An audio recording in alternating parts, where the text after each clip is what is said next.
After devoting the first half of the week to Hurricane Sandy and its aftermath, the president returned to the campaign trail today. With the election around the corner, Mr. Obama received a surprise endorsement.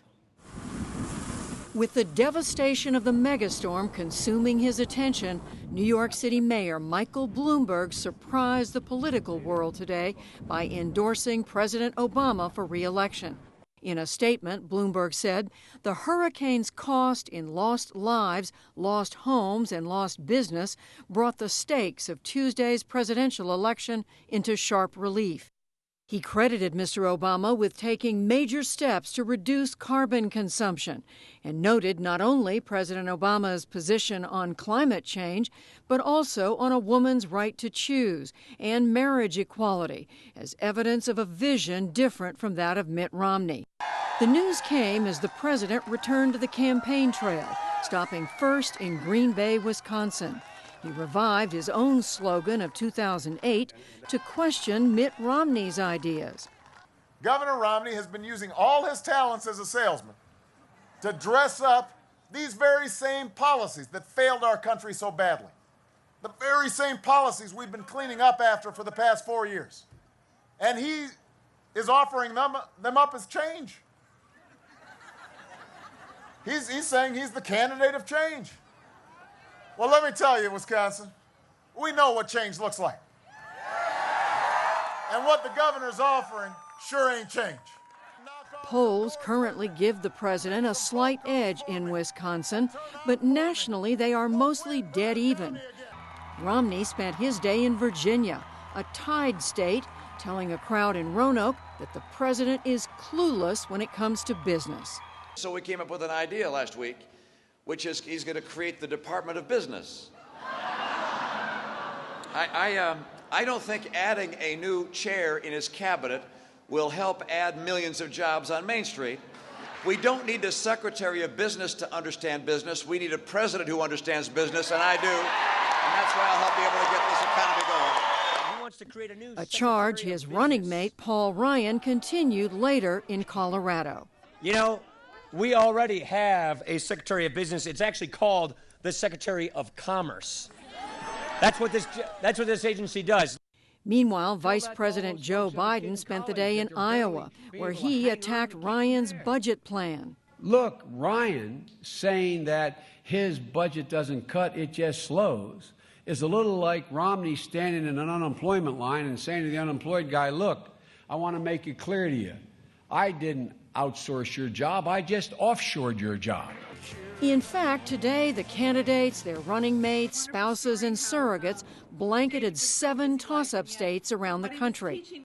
Former President Bill Clinton has hit the trail hard, appearing today in Wisconsin and Ohio on behalf of the president. I am far more enthusiastic about him today than I was 4 years ago. Please welcome to the University Mr. Clinton was in Minnesota earlier in the week, where the Romney campaign recently announced a new ad buy. It's a place both sides had earlier assumed would belong to the Democrats. The Obama camp countered with a new ad of its own, featuring the endorsement of former Secretary of State Colin Powell. Ran it there and in 9 other states. So I think we ought to keep on the track that we are on. I'm Barack Obama, and I approve this message. ¿Quiénes apoyan a Barack Obama? But the Romney campaign also began airing a Spanish-language ad in Florida, tying Obama to Latin American dictators Hugo Chavez and Fidel Castro. We are America's women. And American Future Fund, a super PAC supporting Romney, is running ads targeting women in Michigan and Pennsylvania, states considered safely Democratic. As you can see on the NewsHour's Vote 2012 Map Center, there are 7 states currently considered by the Associated Press to be true toss-ups: Nevada, Colorado, Iowa, Ohio, Virginia, Florida, and New Hampshire. It shows each candidate's quickest potential path to 270 electoral votes, including one scenario giving President Obama a path to victory, winning Nevada and Ohio to get to 277 electoral votes. For Mitt Romney, the path could also lead through Ohio and blanketing the South to get to 281 in a different scenario. And there are also several potentials for a tie. This one shows the president losing Nevada but winning Ohio to get to 269 for both candidates. And late today, the NewsHour got word that Romney will make a last-minute stop in Pennsylvania over the weekend. We explore this race and the states in play now with Jonathan Martin of Politico and Margaret Talev of Bloomberg News. Welcome to you both. Thank you. Thanks. So let me start with you, Jonathan. The president's back on the trail today. What is the state of this race? How do the two campaigns see it? I think both are projecting confidence right now because that's what you do when you're 4 days out from Election Day, Judy. But I think looking at the maps, looking at the polling, it's clear that President Obama still has a narrow advantage in terms of how you get to 270 electoral votes. Two big developments to me have happened in the last 48 hours. The first one is the kind of ads Governor Romney is running. You mentioned one of them in your piece. That is the one in Florida linking President Obama to Chavez and Castro. The other one out in Ohio, where Governor Romney, for the first time, brings up the auto issue where he's been battered on. Neither of those ads were released to the press. They were just put on the air. That, as you know, is a giveaway that they don't want that ad to be written about. They just want voters to see it. And that, to me, says they still have to move some numbers in both Florida and Ohio. And the second big thing, Judy, the fact that Governor Romney on Sunday is going to be in the Philadelphia suburbs, that really speaks to the fact that they're looking for a way to 270 besides Ohio.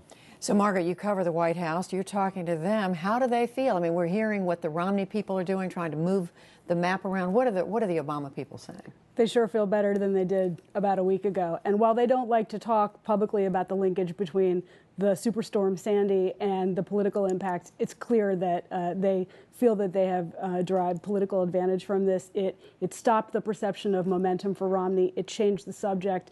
It focused the dynamic on President Obama being able to be bipartisan, and it put Governor Romney out of play because he wasn't in a position to do anything official. And so, at least from a perception standpoint, they do feel as if things are turning more in their favor in the final days. Jonathan, what are you picking up about the storm and the impact of its happening, the impact that it happened at all, and then the role the president has played in the storm and the aftermath on the campaign?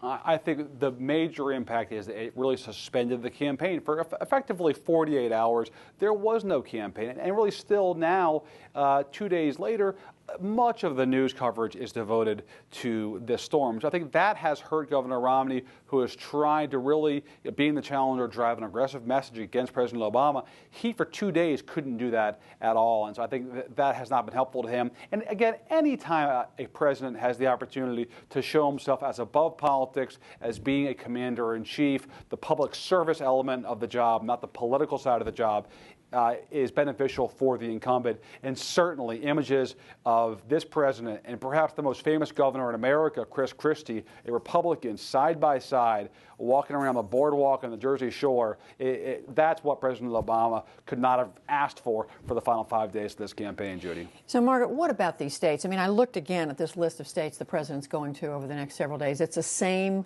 battleground states that we've been focused on. We showed them there in that AP map of the states that are considered toss-ups.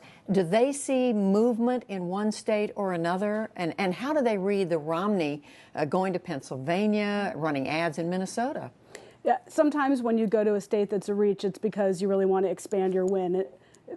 They're not reading that as what Governor Romney is doing in Pennsylvania. As Jonathan said, they're looking at it as Governor Romney looking for an alternate path to 270. But don't forget, President Obama is closer than he wants to be in a lot of places. Colorado, Nevada. Nevada should have been tucked away a while ago. Wisconsin even. Wisconsin. And so you see the fact that he is returning to these places again and again and again. Yeah. They'll say, we're doing everything we can. Of course, we're going to fight to the end. But it's more than that. It's a sign that they are not entirely secure. On the other hand, Ohio is looking stronger for them, a little bit more secure for them than it was, and that's important. Yeah. And pick up on that, Jonathan. I mean, why is Ohio still the state that both campaigns are so focused on and spending so much time in? Because if Governor Romney doesn't have Ohio, he's got to effectively draw an inside straight to get to 270. He's got to put together an array of other states that almost certainly include Wisconsin. And I was in Wisconsin last week. It's close. President Obama is going back to Milwaukee and Madison here in the coming days, but it leans towards President Obama. So that's why Governor Romney is so focused on Ohio. And for President Obama, his campaign thinks if they can keep Romney out of Ohio, if they can deny Romney Ohio, he cannot get to the presidency. So that's why you're seeing both candidates there so much. But one more fast point, and that is that all of these states are pretty much 3 or 4 point states. Look at the map as to where President Obama and Governor Romney are going to in the final days. That list of seven or 8 states, they're almost all competitive under 5 points. So while it does narrowly favor President Obama right now, keep in mind, these are all very competitive states, 3-4 points. So, and Margaret, to that point and the point you were making a minute ago, what is it that the Obama folks feel they need to do in these final days? If today is a roadmap for the next few days, what they feel they need to do is return to the high ground, so to speak. Today, you did not hear a lot of Romnesia. You heard a lot of, look at the storm, this is what we can do. When America's in crisis, we all hold hands and buckle down and do what we need to do together. More positive message. They want that to be the message, and for President Obama to be able to close the final days of this race with him saying, I'm your president and I will continue to be a president and bring everyone together. He would love to return to that hope and change message. He hasn't been able to do so in recent weeks, and that's been because they were playing from a weakened position. And if this allows them to make that transition, they'll take it. Well, we hear you both, and you guys are going to be watching from now until Election Day, and we'll be watching with you. Margaret Talev, Jonathan Martin, thank you both. Thank you, Judy.